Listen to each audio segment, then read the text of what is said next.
Machu Picchu, unquestionably one of the most recognizable ancient ruins on Earth.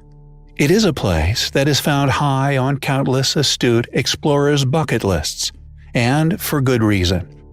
Placed far away from modern civilization, requiring a 10-hour trek along the Inca Trail to reach. However, when one arrives at the site, they are rewarded with an astonishing array of ancient feats of engineering. There are many anomalous characteristics of this pre-Incan site, which, although ignored by academia, we intend to explore here on our channel. One of these peculiar and as yet unexplained features is the Temple of Three Windows.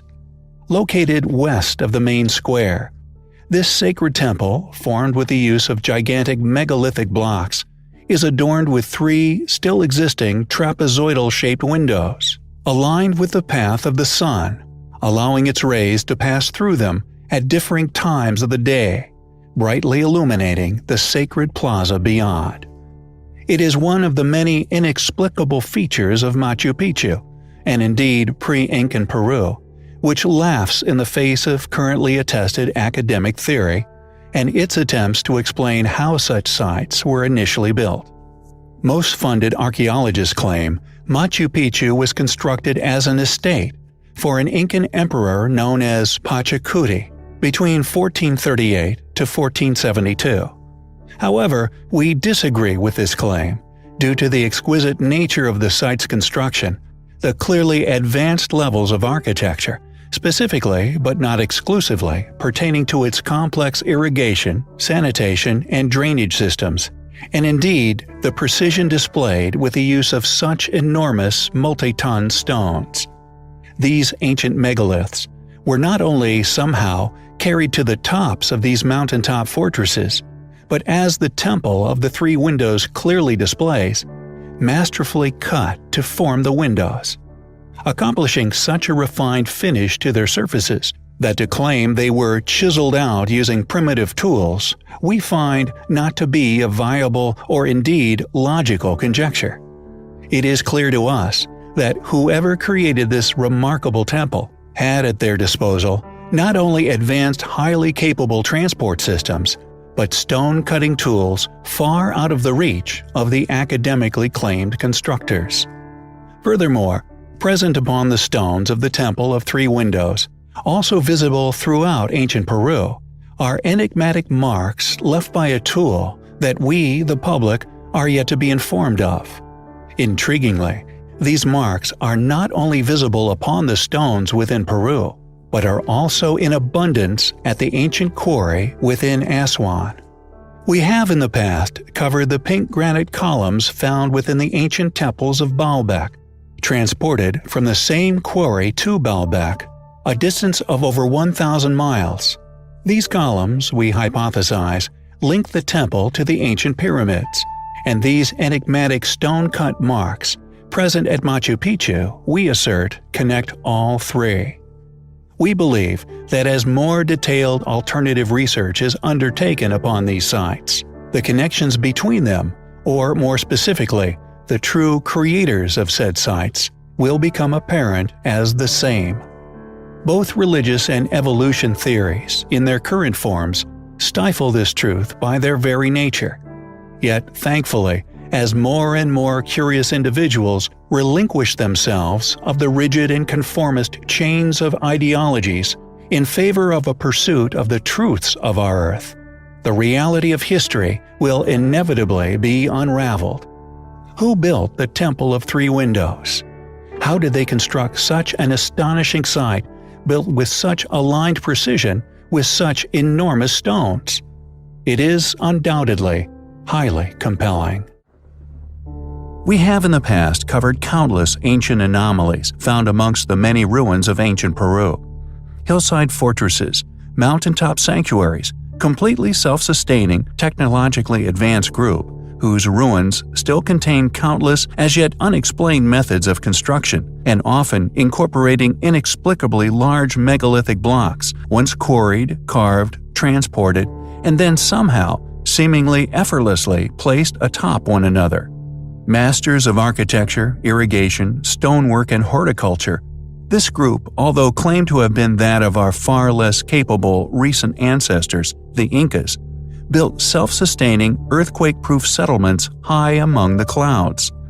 Sites often built at altitudes far higher than 2,000 meters above sea level, with these ancient, once indigenous builders also one installing simple yet incredibly effective gaps in the pathways to such sites as Machu Picchu, allowing the inhabitants to draw the bridges to the site, cutting it off from any possible invaders.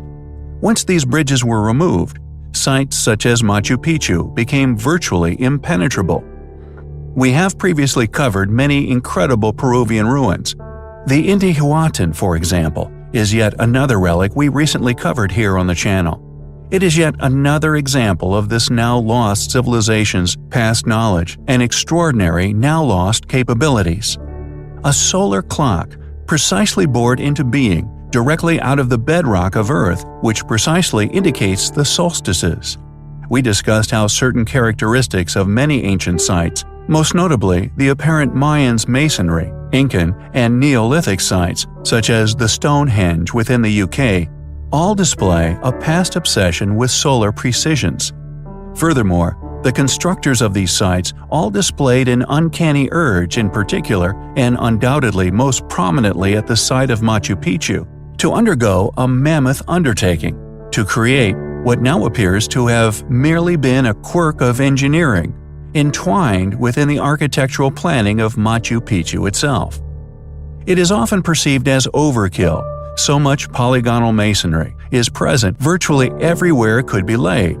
Perhaps these efforts of stoning up literally every crevasse at the site, regardless of whether it would be on public display or not, may have merely been due to a purely aesthetic obsession by a once highly capable, now lost civilization, one who must have perceived such, as yet unexplained tasks, as child's play. The incorporation of natural geological features into the sites is yet another curious characteristic of Machu Picchu, which many individuals who visit the location are perplexed by. It would appear that the ancient civilization responsible for this incredible site's existence, like a number of the other sites we have covered previously, incorporated the living rock of the mountains into the construction plans of their past sanctuaries. Rather than have simply carved them flat, many ruins display a collaboration of such natural stones into the buildings themselves. The Temple of the Condor is one of these incredible examples. A natural rock formation, which was formed millions of years ago, was spared destruction and was incorporated into the building of the site, subsequently becoming a place of worship. Many believe the temple was a pilgrimage of religious worship. The masons who manipulated the Temple of the Condor into the site skillfully shaped the rocks below the main menhir into the shape of outspread wings of a bird, largely believed to be that of a depiction of a condor in flight. According to a number of studies of the ruin, upon the floor of the temple is the carving of the condor's head and neck feathers, flowing up into the body, which is the natural formation we still see today. This completes the posited figure of the three-dimensional bird. The Temple of the Condor is undoubtedly one of the most spectacular examples of what these so-called pre-Incas were once capable of. Like so many other ancient sites found all over the world, share so many characteristics with ancient Peru. The question is, why did the builders of all these sites go to such great efforts not to displace or even incorporate seemingly common rocks into the build of the sanctuaries? Who were the builders of Machu Picchu? Were they a world-faring civilization? We find the evidence to suggest such highly compelling. We recently covered the enigmatic ancient civilization that could once be found among the tops of the mountains within northern Peru. Known as the Chachapoyas, or Cloud People, they were a race of possible ancient giants that are said to have been responsible for some of the most precariously positioned and most amazingly constructed ancient builds to be found anywhere on Earth, let alone Peru. And the most astonishing of these has to be the ancient site known as Kulap. Kulap is a little academically shared, thus little known ancient Peruvian site, located within the Peruvian mountains near the towns of Maria and Tingo, in the southern part of the region of Amazonas.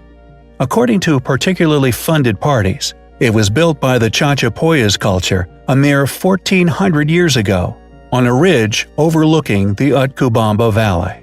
However, once one has an opportunity to visually explore this untouched, once lost ruin, the unexplainable extent of the groundwork that went into creating the site becomes apparent. What first appears to be long brick-walled fortifications are soon realized to actually be enormous, seemingly unimaginably huge groundworks built by brick, creating multi-meter reinforced walls backfilled and leveled with earth, creating a ruin which is now what can only be seen as man-made geology. Groundworks the size of no other anywhere on Earth, created apparently quite recently within history without any real record of the astonishing event, or more importantly, cataloging of the methods used found anywhere among the sites. The city has 3 entrances, 2 to the east and the other one to the west. The main entrance has a trapezoid shape, having once also having a corbel arch. This entrance was siege-proof due to its cunning shape. It becomes narrower and narrower until it allows the passage of only one person at a time. Astonishing architecture, built with precision into enormous constructions. There are over 550 structures within the fort, nearly all of which having once been circular. On the southwestern part of the settlement, there is a 5.5 meters high structure known as El Tintero, or Templo Mayor, Spanish for main temple. Ceremonial archaeological remains have been found at this location, and it is hypothesized that the building may have been used as a solar observatory. Kulap was accidentally rediscovered in 1843 by Juan Crisostomo Nieto, a judge from the city of Chachapoyas. In 1870, Antonio Raimondi made the first known survey of the site. Ever since, details regarding the site have slowly been revealed. Astonishing ruins. A place like many others around the globe, which also display seemingly impossible feats of engineering, accompanied by a complete lack of any recording or explanation for said tasks, undoubtedly predates its academic dating. The question is, who could have built such astonishing architecture atop the largest groundworks anywhere on Earth? How did they complete such a mammoth task at such a high altitude? Perhaps one day we will find out.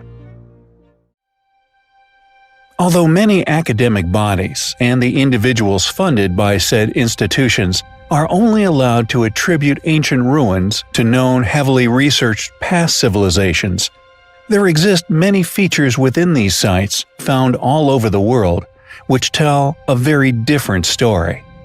Not only are they indicative of an ancient civilization far more capable than our well-studied more recent ancestors, but many of them share features within their builds with many other sites who are separately claimed by the as-mentioned institutions as the work of completely different past civilizations, who we feel are far more likely, based on said evidence, to have been mere re-inhabitants of these sites, which allowed these civilizations to flourish, adopting said features into their own cultures, and often claiming said works as their own to outside groups. Not only do the similarities show an undeniable connection with sites currently argued as completely isolated ancient works of architecture, but many of the most astonishing features of said sites are not only ignored, but often overlooked by the world as a result, which we also feel is strong evidence of not only a deliberate attempt to ignore the facts in favor of fallacy, but clear proof of a conspiracy which is largely funded in an effort to keep these particular proverbial smoking guns hidden and under wraps, often avoiding further study as a result. This clearly due to the reality they contain regarding facts about the history of man, which academia is not only responsible for hiding in favor of funding, but are responsible for hiding the true history of man from man himself, in an effort to merely appear all-knowing in the face of things they currently have no explanation for. And the so-called Inca Road is indeed one of these said ancient anomalies, which is of an astonishing size. It is so big, in fact, it even dwarfs the Great Wall of China. An ancient relic so big it can be seen from space. One might ask, how can I not have been informed of such an ancient relic? But once one realizes the current academically baffling accomplishment this so-called Inca masterpiece must have once been, the conspiracy to keep such a site largely unknown will become clear. It is a road system that not only links nearly every unexplained ancient ruin currently known to exist within Peru, connecting Pumapunka, Sacsayhuaman, Machu Picchu, Ollantaytambo, along with many others. It in fact covers an incredible 25,000 miles, topping the Chinese Wall by nearly 7,000 miles, going all the way through Peru, Chile, and spreading out far beyond, with bridges, tunnels seemingly carved straight through cliff faces, and even following sheer drops, once cut horizontally into near vertical rock faces, with plunging sides dropping at times thousands of meters to valleys below. We strongly believe that although the road has clearly been utilized by an unimaginably large number of travelers and has been severely eroded away nearly everywhere, the method of construction now hidden by erosion, that this surface, just like that of the roads of Pompeii, were actually formed using a now lost stone technique, now largely known as that of polygonal masonry. Not only a lost, now unexplained technique of stone building, indicative of a lost civilization and technologies, but the sheer size of the road and the features accomplished along its incredible length still provides countless unexplained features which cannot be explained as Inca.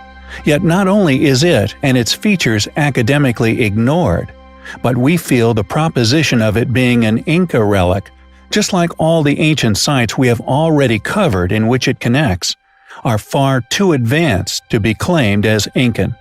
How can one claim that such a relic was built by our more recent ancient ancestors, when not only does this site link much of ancient Peru and is largely ignored, but not only the road but all said sites currently hold feats of ancient engineering which cannot be explained? It is clearly a feature that is indicative of a far more advanced, far more ancient civilization, which once constructed this road and the sites found along it, merely re-inhabited by our now well-studied, far more recent ancient ancestors. It is a place we find highly compelling. There are many ancient ruins that were not only beyond the capabilities of the claimed creators, but we postulate were simply re-inhabited, allowing the far more primitive and we feel far more recent inhabitants to flourish, developing these sanctuaries, often heavily fortified temples, to a point where they were able to leave their own mark upon these locations. An archaeological legacy left after the original creators of said sites were seemingly wiped out, with their own archaeological legacies simply washed away by the seas of our planet.